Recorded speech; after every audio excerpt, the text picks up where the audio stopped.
Welcome to the Live Your Possible podcast, the show about sparking and discovering endless possibilities where we work, live, and play. A safe place where we can help you peel back the cover to what may be blocking you from being your most authentic and happiest self.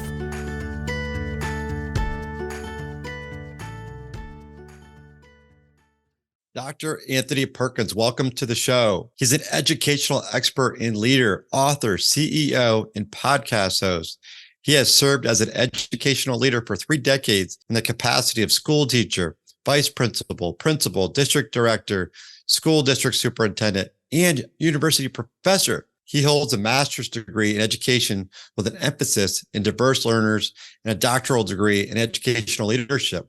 He's working on his 7th book, and we even talk about his latest one and my favorite, I Against I. He's the CEO of Perk Up LLC, which concentrates on inspirational speaking, organizational training, and mindset coaching. I love how Dr. Perkins opens up his heart and shares vulnerable stories with a purpose to connect with each of us. His lived experiences from living in the ghetto, he is living proof of how positivity and growth mindsets with intentional actions can overcome any challenge or curveball that life throws at us. Now, he is giving back in everything he does as he shows us many ways to not settle or give up in any situation to learn and get better each day.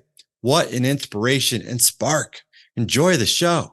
Welcome, Dr. Anthony Perkins, to the Live Your Possible podcast. It's so exciting to see you again, my friends. I see you doing so many fun things out in the world, and I'm so inspired, and just you have such a smooth way your messaging hits and touches all of our hearts. I can't wait to dive in today. How you doing? Great.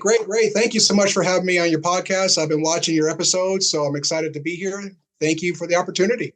Yeah, I'm glad to have you. This is going to be fun. Hey, tell me, what are you most passionate about these days? I am most passionate about, as I told you in the pre-conference here, I'm in my mid-50s now, so I'm passionate about just giving back, helping others. In my 20s, 30s, and 40s, it was all about me, and that's a natural human tendency to be a little bit more selfish because you're raising a family, you're in the midst of a career, and you're doing things. But then when you get older, the kid leaves the house, you may go through a divorce like I did. Now you start to really look at life and say, there's more behind me than in front of me, and I need to make sure I make an impact before the big exit upstairs. So I'm passionate about helping others, giving back. As you know, I do my Be Better podcast on Apple, Google, Spotify, and just getting out a good word in hopes that I can touch lives. Yeah, that's sweet. Touching lives. And Be Better. I love the name Be Better. What's that all about? Where does that come from? Be better if you really stop and listen to yourselves, everyone as individuals, or you listen to others, you hear the words a lot, be better. So for instance, don't beat me up on this, but I love the Buffalo Bills. And my boy Blue, Josh Allen, just had the worst game of his career. And you heard him at the press conference afterwards say, I gotta be better. And then but before that incident, I hear people in everyday life using the words be better, on TV, be better. And it just caught my attention. I said, that's a really good thing to focus on, being better daily, weekly, monthly, yearly. There should be no competition. You should be beating yourself every day, not other people. Yeah, the sense of being is such an important element, and being better is pretty cool. And you're right. We say it all the times. Oh, I could have done better at that. Or gosh, exactly. I wish I saw that. And the thing is, do we change? Do we say it and we let ourselves off the hook? So how do we take the steps to change? How do we get better? It's in all sectors of our lives. We've all said, I could be a better parent. I could be a better husband, wife. I could be better with my finances. I could be better with my goals, my projects. And it's just taking that first step. So let me give you an example. I love one of my 5 important things in my life is fitness, is health. And I drag myself to the gym some days. And other days I'm ready to go. So just yesterday, I didn't want to go. It was my day to go. So I went, and it's just taking that first step. And then you go in the locker room, your mind and body still fighting it. You could be home doing this, you could be home doing that, all lazy stuff, all bad stuff. And then you get on a treadmill, and then within 10 minutes, you're ready to go. So it's just overcoming those initial thoughts every day in the forefront of our minds, every day. There's 2 voices that we hear, and one is fear and one is faith. And the good thing is we get to choose either one. And it's just saying, be better and have faith that this is going to be a great workout. Be better, have faith that I'm going to pay more attention to my husband, my wife, my children, be better at my career, be more attentive, and so forth and so on. So it's just making that choice, making that commitment to have faith over fear, and then just starting. Yeah, having that belief in yourself and taking those small steps. I've heard that quite a bit about taking small steps or micro steps. I think even one of your podcast shows talked about taking those micro steps, and you're not just telling people to be. I think a lot of people in this space, they say, everybody's telling me to be happy or be better or be loving. And then what I love what you're doing is you're showing people how to do it. There you go. It's giving that example, leading by example. Everyone knows I'm preaching and teaching personal development. The other fancy word for it is called positive psychology. And so I'm an example. I send out a mass email. I'll be doing one tonight. And it's just a free email I send to people who want to listen to real quick a positive message. It's concise, it's to the point, and I send it out from time to time. Then I do my podcasts, and my Be Better podcasts. Then I write books. Then I give speeches, and I train. So I'm living it, being an example. Myself, I could sit here for the next 8 hours, which I know we don't have 8 hours, and tell you about all the bad things that happened in my life. You too can do it. The people listening could do it. But we have to have that fortitude to push through all that, because some bad things are going to happen. We're not exempt from it.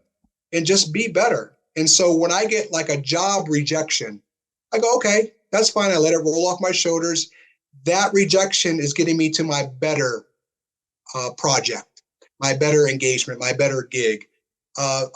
A girl could reject me. I'm single now, I'm dating, and she could reject me. Okay, I'm getting to my better person. So I always have that mindset when there's a failure, setback, something bad happens, it's getting me to my better. And that really helps me right up here in my mindset. Yeah, you're keeping it real positive. And I know you're a teacher of the growth mindset and about looking at the learning from different events. You said failures. Yeah, I think it's also about what you take away from what that might look like. And it's interesting as you're talking about fear and faith.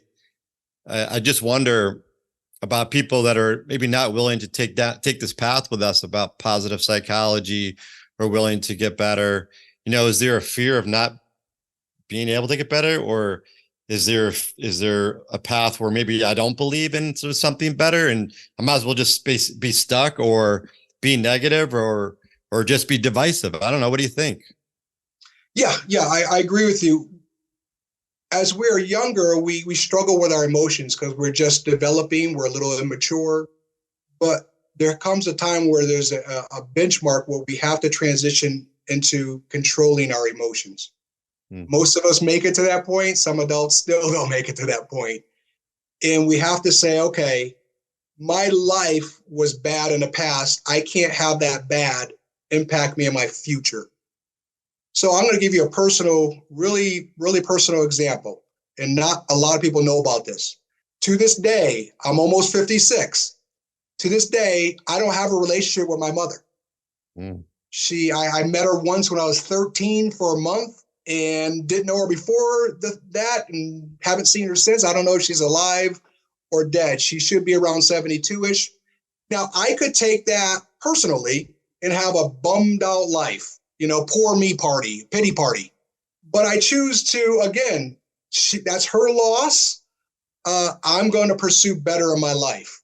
And if she doesn't want me, that's okay. I'll get to my better in another relationship with my daughter, with hopefully my soon to be new girlfriend, with other beauty in my life. So it's a mindset when people say, well, I struggle with this, I struggle with that, to say, okay, we're all imperfect. There's going to be issues in our life from time to time. We have to accept that it happened or it's coming. And when it comes, we can't, again, have the poor me party or the pity party.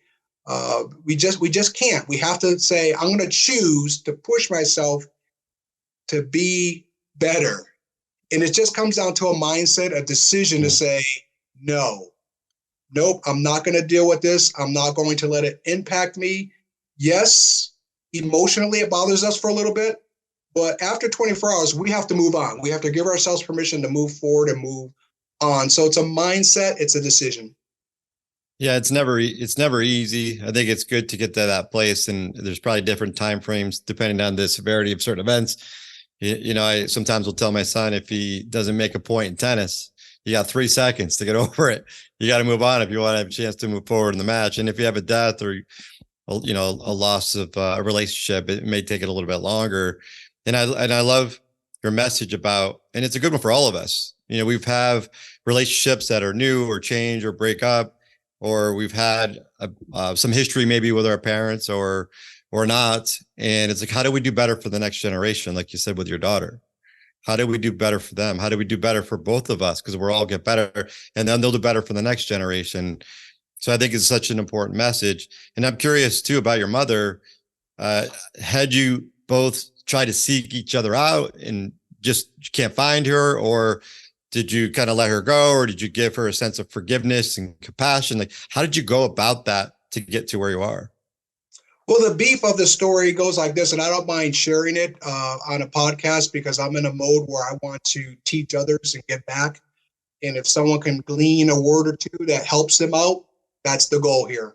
So when I was born in 1967, Black dad, white mom.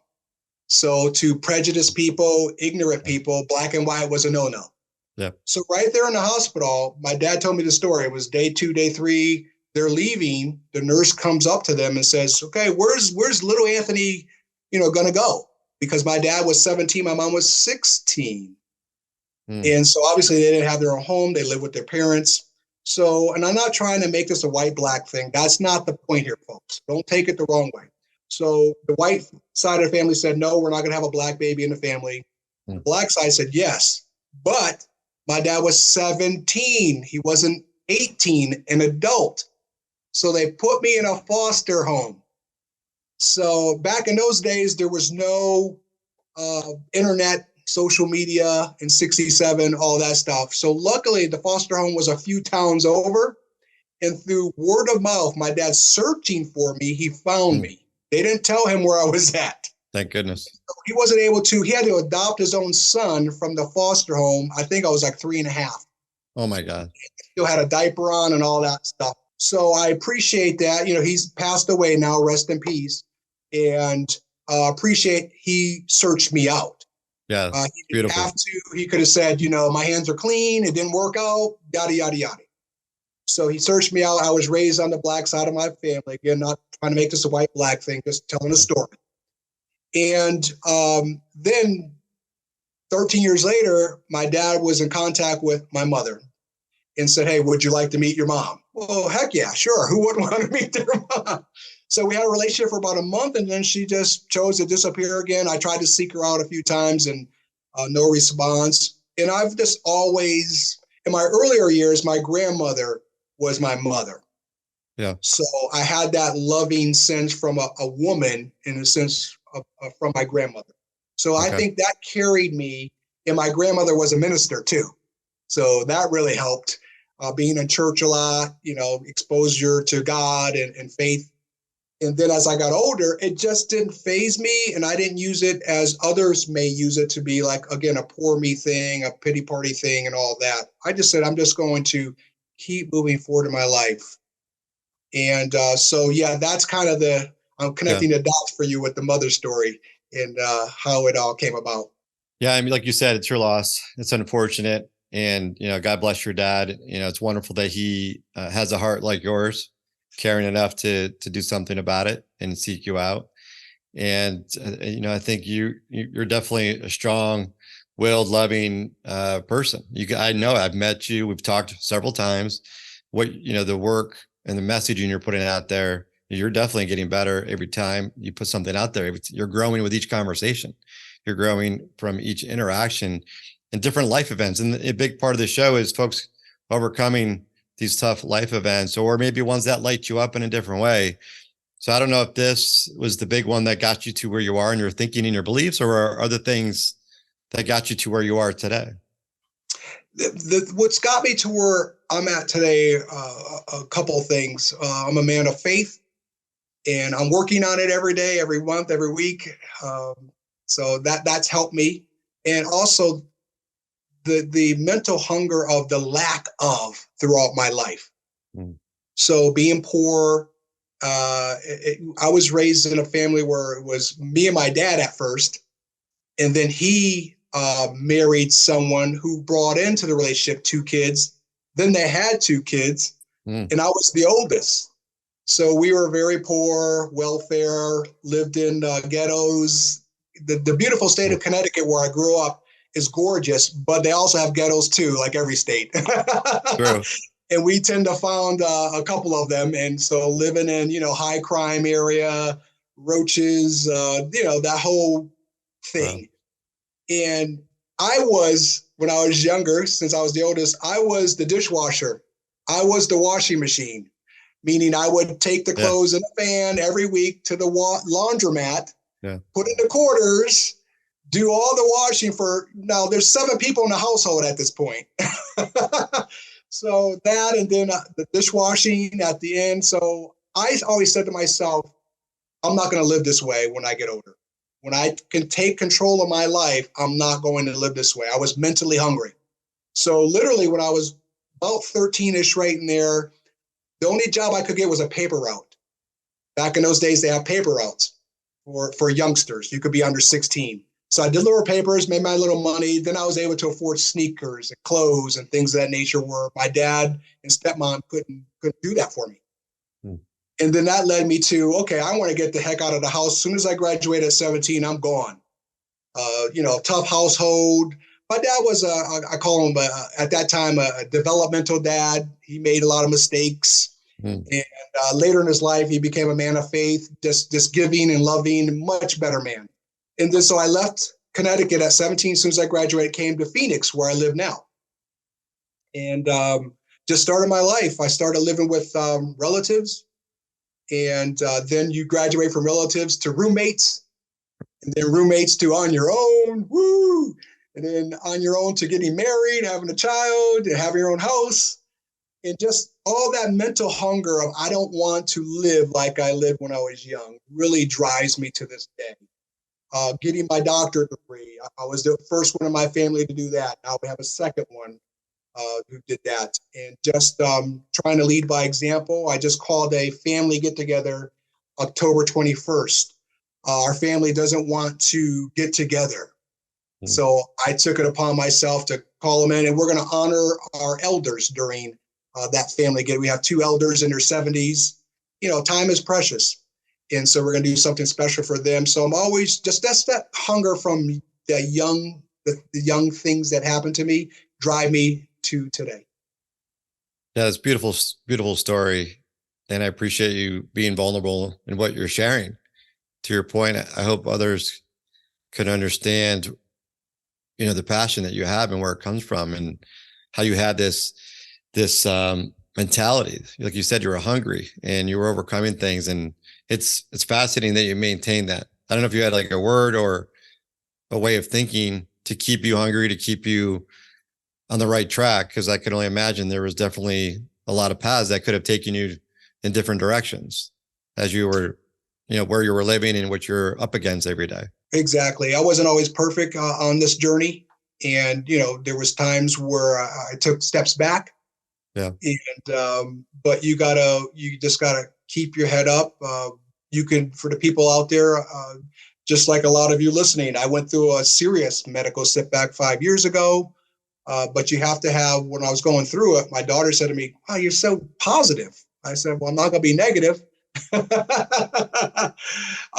It just, when anything comes up, divorce, I think I'm now 20 years removed from my divorce. Me and my ex-wife are friends now. We have a child together, so we communicate on behalf of the child. We're okay. I met her new husband, been over their house plenty of times. I've been to my house plenty of times. So you just got to take situations and say, okay, how can I make a death positive? I could do a yearly picnic in honor of that person's name. I can do a yearly scholarship in honor of that person's name. So I'm always pushing myself to say, whatever's negative, how can I push it to be better? to be better. I know you guys are sick of hearing that by now, but that's how I live, and that's how it helps me. A sit back is a sit up. Be better. Well, I mean, it sounds like it's your light. It's your true north. It's Right. your way of being. Maybe it's that higher purpose that we often talk about. We try to help people to connect to something that's bigger than themselves. And it feels like that's part of what you're doing, to be better and to really help the world differently. That's what you're stepping into every day. Yes.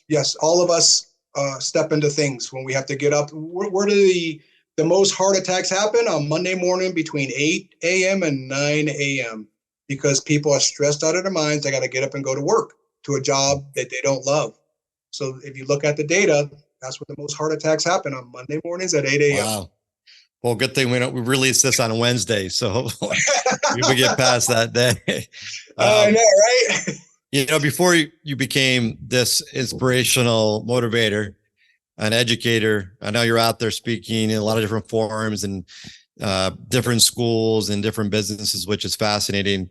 You've taken on a lot of different roles. I've seen, right, you've been a school teacher, a principal, a professor.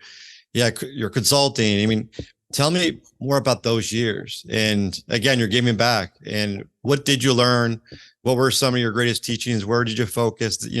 Help our audience a bit around that, about to get to know you a bit more about what you did in that space. It goes back to that mental hunger of wanting to succeed, wanting to be significant and give back. The man upstairs gave me a calling, and my calling is education. And how did that calling come about? I started in the electronics field, came out to Phoenix, did my thing as far as my living situation, which I already told you about, but then started taking classes at DeVry University to be an electronic technician. Graduated with my associate's degree, worked in the field for General Dynamics, Honeywell, for about 5 years, hated it, was horrible at it. And then all of a sudden the calling came, meaning I couldn't stop thinking about education. I couldn't stop thinking. So I said, okay, I'm going to do one of three things since I got the message from upstairs. I'm going to be a teacher for the rest of my life, which is a very noble, passionate career. I think that's the best career in the world. I'll get into that later. I'm going to be a leader in the field, or I'm going to get out of it. And so I started substitute teaching in 94, and I substitute taught all grade levels just to see where I would fit in. Yeah. And I fell in love with junior high kids for some magical reason. And they're the toughest kiddos because, their bodies are changing, a lot of peer pressure and so forth and so on. So started that. And then as I started working and teaching, fell in love with the leadership aspect of it, became the team lead. And then in my third year of teaching, I took a leap and said, I'm going to start applying for vice principalships, and got one. got a vice principalship and became a vice principal, was in charge of athletics, a lot of discipline. That's the bummer of being a vice principal because the principal doesn't want to worry about that. Leading committees, doing all the grunt work, which you got to pay your dues. I get it. And then, after it was just 1 year, I said, I'm going to just try to be a principal. Landed a principalship. I was like, okay. And I was a principal for about 10 years. And I loved the leadership aspect of it, trying to motivate, inspire people, work with building culture and having high communication, working with parents. I loved all of that. And I said, well, let's keep going. Let's keep this train going. So transitioned into district. I was in district as a district director for 4 years over programs like early childhood education, so preschool programs, special ed, mathematics department, and student services. So I did that for 4 years. And then I said, you know what? I would like to lead an entire district. And I started applying and landed a position. And I did 9 years as a superintendent. And everything is on your shoulders at that point.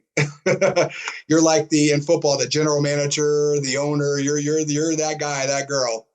And lo and behold, 28 years later, was able to retire and get my pension. And that wasn't a true retirement. It was more like, let me take a break. Let me get some sleep after 28 years. And then took 11 months off, came back to the field. I'm currently in the field as a teacher coach, an instructional coach. But my true passion is now I want to get out into the world and speak to the world. I want to get out there and train. I want to speak. I want to touch lives. So even though I'm doing the coaching now, my goal is to get out and start traveling and speak and teach. Yeah, and you have a lot of practice doing that in all those different roles as far as how to connect with people of all ages, it seems. Right. I was lucky in all of that to Yeah. do pre-K through 12. And then I forgot to mention, I'm a part-time professor, but that's seasonal and that's not year long. So you see it on my Vita, but it's not all year long. They give me one spring class. They used to give me 2 or 3. Now they've cut back and just give me one spring class where I teach people who are becoming principals, superintendents, supervisors. So in my classes are military, police officers, and educators who are transitioning to get their master's degree and transitioning into some type of supervisory roles. So that's seasonal, and I enjoy doing it. I get a little money, of course, for that, but it's more of a give back at this point. And so, yeah, I try to do those things just to, again, you get to an age where it's not about you anymore. You got to start giving back and start helping others, start reaching back and pulling others up.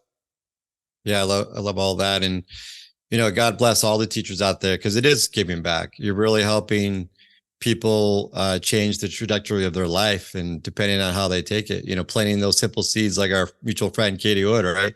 Getting out there to help people believe in themselves and develop the steps that they can take in a positive way. And it seems like that's something you've learned throughout all the different facets of your teaching and administrative roles, are using that now going forward and giving it back. And I mean, when you say there's like a particular moment or set of moments during that stretch from teaching to being a principal and superintendent, was there a couple of moments that really stand out that really reinforce why you're doing what you do? Yes, I had one. There's many. Being a leader in education is rewarding. It's great. It's beautiful. It's challenging. It's sometimes bad because you're dealing with a lot of people, the governing boards. You're dealing with staff members, and you're dealing with the public, parents. And that love for education is not there anymore. It doesn't get the respect it deserves. The blame is now on education, not the poor parenting. I'm going to just say it, and you can point the finger at me. So it's a mixed bag, but the beauty of it is, so for an example, when I was a superintendent, before COVID, I joined a team. We had preschool through 12th grade at this school district. And I went back to the board. I said, listen, I did an analysis of the entire district. We need new buildings. Our buildings are falling down. They're in their 40s. Literally, they were built in their 40s, 50s, and 60s. And they're falling down. I could take you on a tour and show you where, structurally, it's really bad. I'm surprised kids are even still in these classrooms. And we need programming, instructional 21st century programming. From the basics, we didn't even have PE, art, music. And I'm like, okay, so this was a great challenge, and I love to take it on. So we started that before COVID. And in order to get all this stuff, you have to pass what's called a bond. So you have to go out to the taxpayers of your community and ask, can we raise your taxes a little bit so we can get money to build the new schools, to bring in new programming, et cetera. So we went out and we did all that. We lost the vote. We didn't pass the bond. So I looked at it, I said, what did I do wrong? What wasn't working? So my conclusion was I didn't build strong relationships with the community. I was kind of forcing it down their throat. I was being honest with myself. You have to be honest, because you're not going to move forward if you're not honest. So I said, okay. So I waited a year, let the waters calm, approached the board, let's go back out again. I have a new strategy. So I'm going to take all the naysayers, the powerful naysayers in the community. I'm going to build the strongest relationships with them. I'm going to invite them to be on my bond steering team. They're going to make the decisions.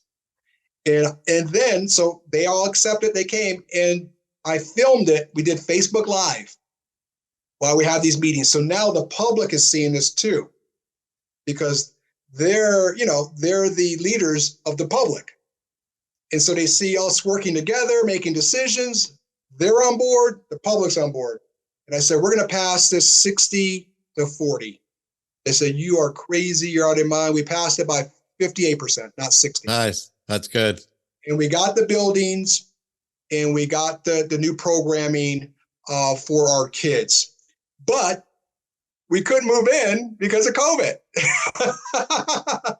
So after COVID, finally some of the things had dropped.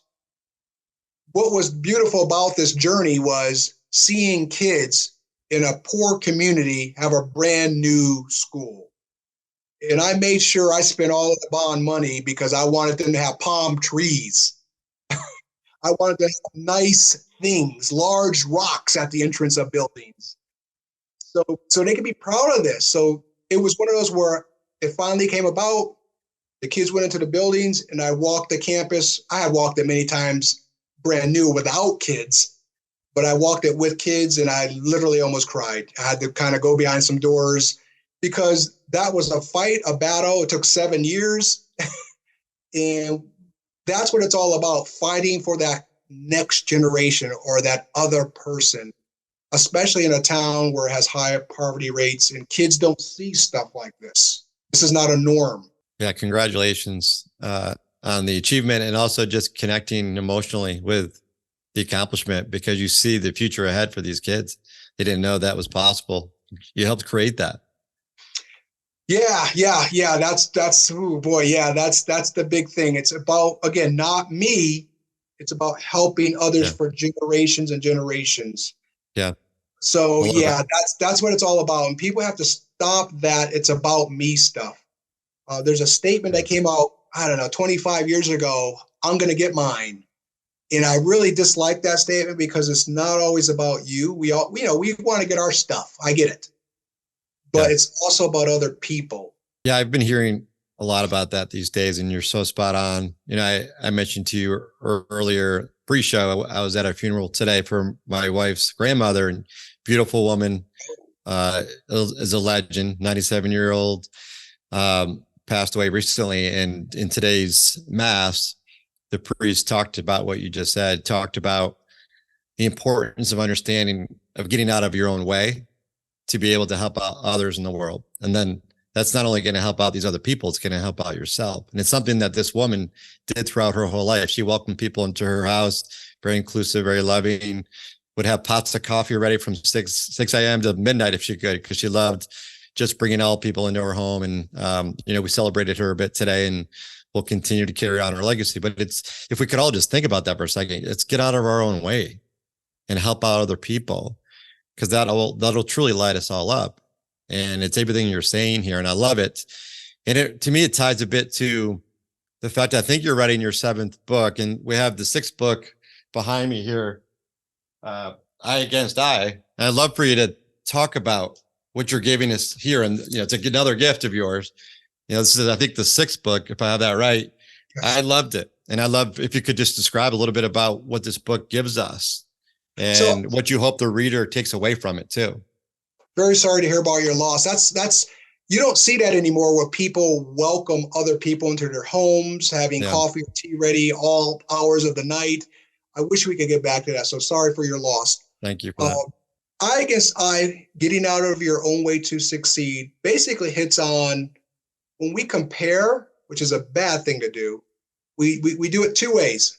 We look to the people below us and we feel really good about ourselves. Look at me, I've achieved, I've gotten here, they haven't. And then we look up and people are doing better than me, then we feel better about ourselves. Yeah. So it's not about comparing, which is, again, a bad trait. It's always about I against I. And how can I push myself in all areas of life to be a better person? So that's what it hits on, it focuses on.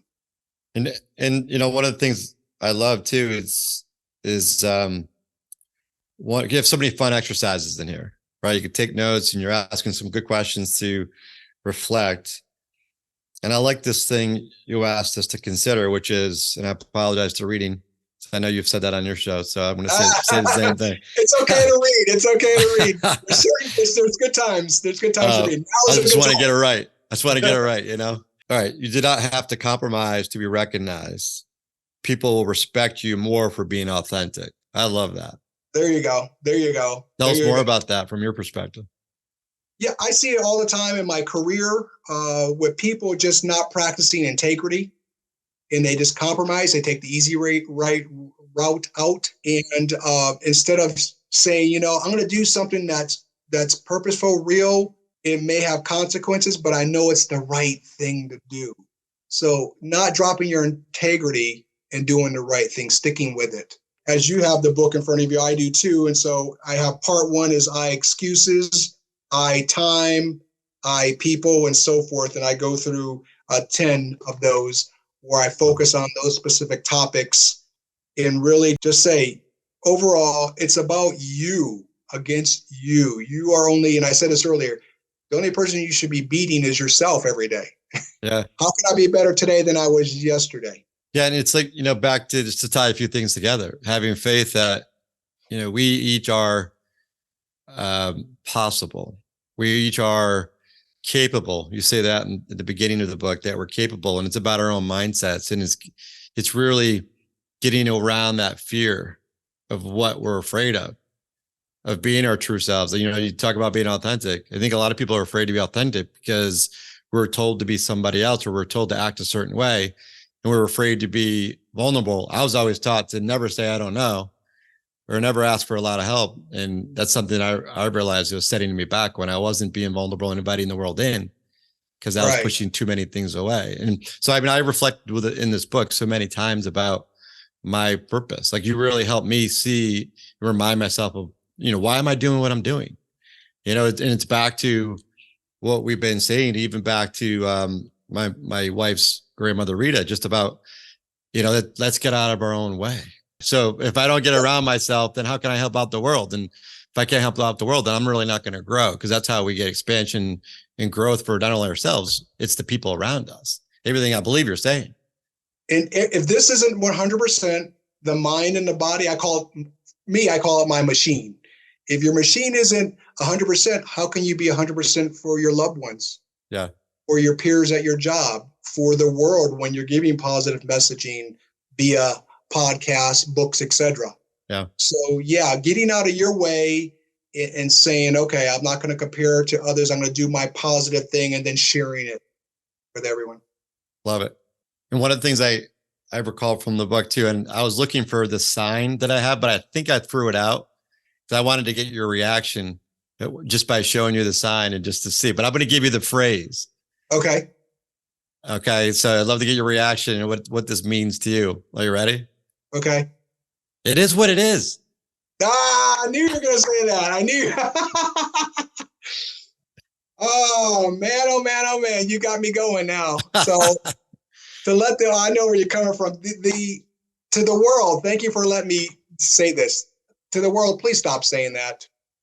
And this is why. You can take it all in, you can take half of it in, you can throw it all away. It's up to you, audience. When you say it is what it is, you are letting that situation dictate you. You're letting it is what it is. No. Don't settle like that. Don't be average, ordinary, or mediocrity. Say instead, it is what I make it. Yeah. Now you control the situation. And going back to that example I gave earlier about someone dying, it is what it is. No, it is what I make it. It's a sad thing. Give yourself permission to, go through that period of sadness. That's okay. That's natural, and that's okay. We lost someone we loved. But then after a while, what can we do to bring this person forward again? Again, I said, doing a picnic in their honor, doing a scholarship in their honor, and so forth and so on. So you can control the narrative if you want to, but so many people are locked into, well, it is what it is. And I hear it every day and it drives me mad. Instead, folks, please consider saying it is what I make it. Thank you for that. Amen. Because I agree with you. When I hear that phrase, I think there's the hair on the back of my neck just goes up, and I've been taught not to react. And I just get curious. When I get curious, and I'll just ask, like, what does that mean? And then just kind of asking the questions of why, or what can we do differently? Just to try to help people not get stuck. Because I think a lot of people are stuck, and it is what it is. That's the way the world is, or that's the way we're told, or I'm not getting this opportunity because it's like, no. And that, I think you and I are trying to help people see they are possible. They can do great things no matter what we look like or where we come from. Exactly. There's so much sensitivity out there, and humans jump to excuses on why they didn't get something. Yeah. Now, of all of these successes I had, you know how many rejections I've had? Yeah. You've had cancellations recently. Yeah. I've been, in the last, 10 months, I've been rejected many times. It's just part of the territory. It's not because I'm a certain color, a certain age, a certain height, whatever, a certain political division, whatever. It's just things happen. Things happen. Everyone doesn't see your vision. Everyone doesn't like your philosophy. And you just got to keep pushing on to get to your better. Yeah, I love all of it and agree with you. And for folks that are kind of shaking their heads saying, well, no, I believe in certain things. And I think it's fair. We all believe in certain things. Yet I think we need to open our mind to respect that other people have different beliefs, possibly even challenge our own beliefs to say, is that right or wrong? Do I have it just right? That's how I think I've grown quite a bit to overcome some of the challenges I've had to deal with and be a better, using your language, be a better person, be a better leader, be more open-minded and inviting. And I think we have to be intentional. And you talk about taking these small steps. And I have seen change by taking small steps, maybe by day 15, certainly by day 30. If I do it every single day, these are daily practices, my world changes and it opens up because things start to stick to it. And it's true, when we put some things we want to focus on in the front of our minds, we start to connect, we start to see it, we start to get reset. And then all of a sudden, those other bad habits or things that we once believed now start to be something more inclusive or more open, or maybe we're actually out there helping the world in a different way. Exactly. You're talking about habits there. When you do things consistently over time, it becomes a new habit. You're also mixing in motivation. So here's how I teach motivation to people is you have to start out with a commitment. If it's just an interest, I'm just interested in this. That means kind of sort of, yeah, maybe I'll get to it. Commitment means it's going to happen at 100%. Yeah. So when I teach young people, I go, what's something you want? And you know what they're going to say? Money. I want money to buy clothes, to buy a car, to impress that boy, that girl. So I said, well, what do you need to get the money? I need a job. Okay, so you're telling me you're committed in getting a job. Yep. Okay, how are you going to get the job? Boom, boom, boom, boom. Okay, you're on the right path. Go out and get a job. They get the job. They're excited. Yeah. A few paychecks start flowing in. They're excited. Now they realize, oh, I got to keep doing this to get money. That initial motivation, excitement starts to fade. So what has to kick in? Discipline after that. So motivation is great. It gets you started, but it doesn't last, and discipline has to kick in. So it starts with commitment. Yeah, it does start with commitment and connecting it to something that's really meaningful. What you're doing podcasting is a commitment. Yeah. You got to want to do that. It's a lot of work. Yeah, we both know that. And it's a commitment to what is it we're trying to do. Like, I'm trying to get people to live their possible and to actually help people see that they have a really bright light inside, and helping people unleash it on the world. Right. Because so many things open up. So I don't know, it's quite amazing. And I hope people take it to heart, these small steps, and to do have the commitment and then do the work, with intention. There's also conversations I've had with people, especially going to funerals over the last several years of my life. And people will say, well, my problems don't mean anything. Like, this is really where it matters, right? Like, all of a sudden my small things aren't as important. Someone I care about just passed. And we start to say, I'm more grateful for things, and I'm more loving for things, and I got to really respect every sunrise, those type of things. And then it's like, what happens in a week? What happens in 2 weeks, 3 weeks? I see people go back to where they were. And it's really continuing those steps and those thoughts to say what really matters, to really break through that. Because I think 99% of the people I've talked to when I've gone to a funeral, they go back to their old way of doing things and thinking, and it's too bad. And they get the same old results. They get the same old results. Exactly. And what I teach about that is I use the example of a bad relationship. So here's a bad relationship. All the bad is in my fist here. And the person finally somehow breaks away through support, through counseling, and they get all the way over here. And then, well, that person wasn't that bad. Maybe, they're handsome. I can't find another guy like that.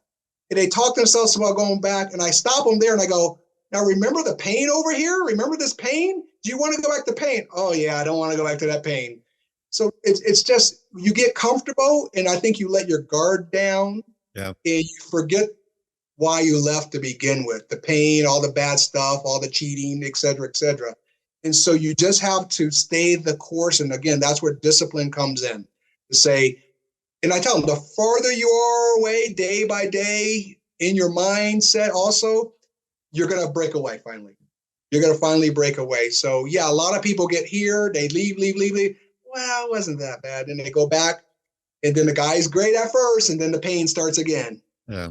So it's just having that mindset of, I can move on, I can find better, I can do great things moving forward. Yeah, that's great. I love it.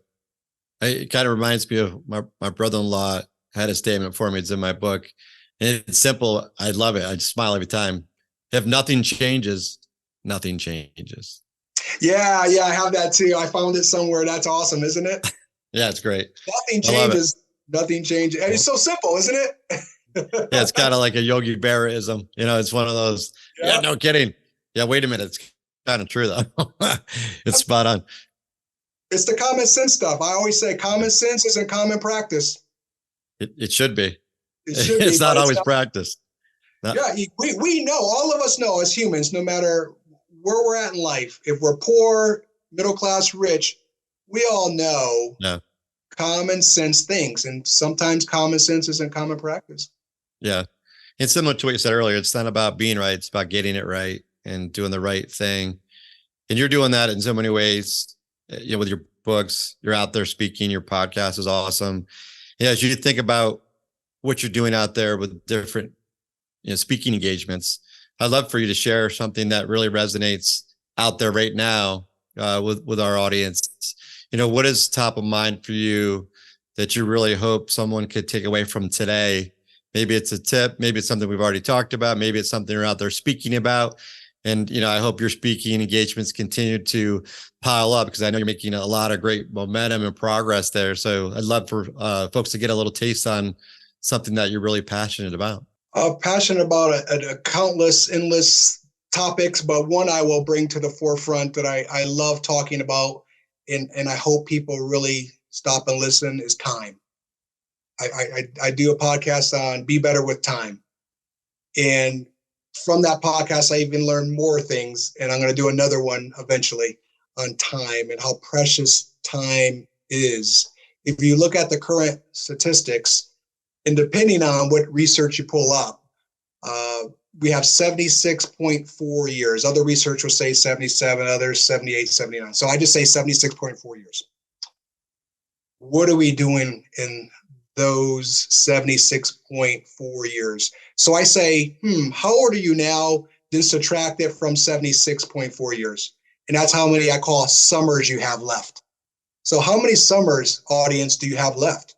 And what are you going to do with that valuable time? What are you going to do with it? Is it still all about you?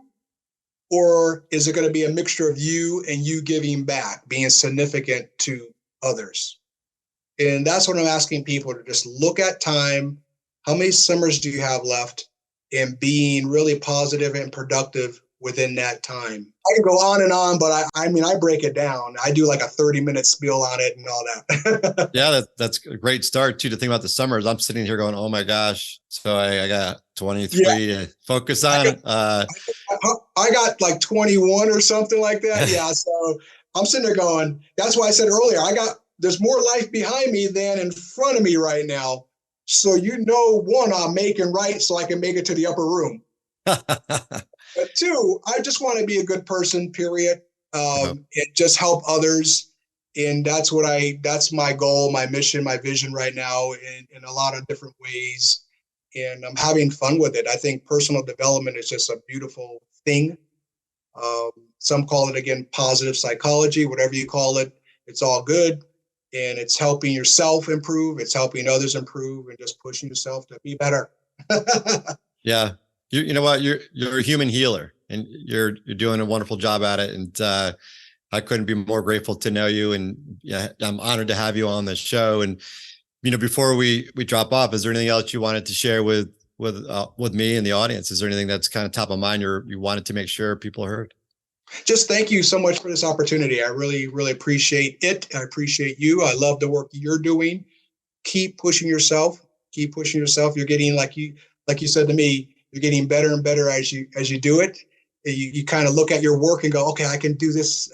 You're doing that because I've been watching you, and I appreciate you. And just let you and I keep pushing. I know we're both grinding, and I hope to one day, my ultimate goal is one day people like you who have been very valuable in my life and helped me out. I want to get you and some of these others on the stage with me. We have this superpower conference, and that's my vision for us one day. So I'm hoping that will happen eventually. As you would say, let's make it happen. Let's make it happen. So yeah, I'm trying to figure out ways to do it. Right now, I couldn't pay you guys anything, so I'm like, that might be a roadblock, but we'll figure out something.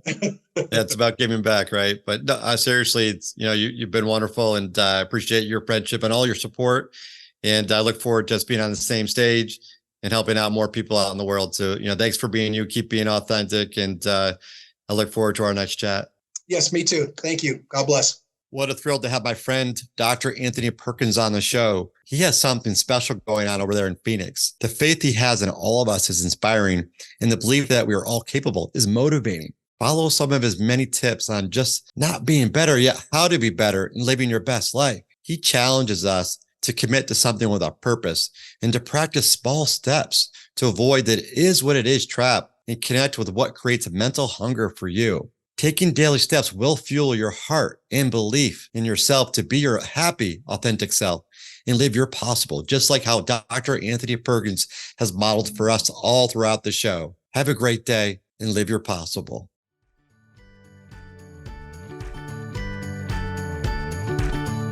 That's all for today's episode. If you liked the show, please don't forget to like, share, and subscribe so you don't miss the next one. Live Your Possible dares to unlock your fullest potential and become an avenue for others to do the same. Join the community by visiting ignitehappy.com. It's time to discover endless possibilities with equal opportunity for all.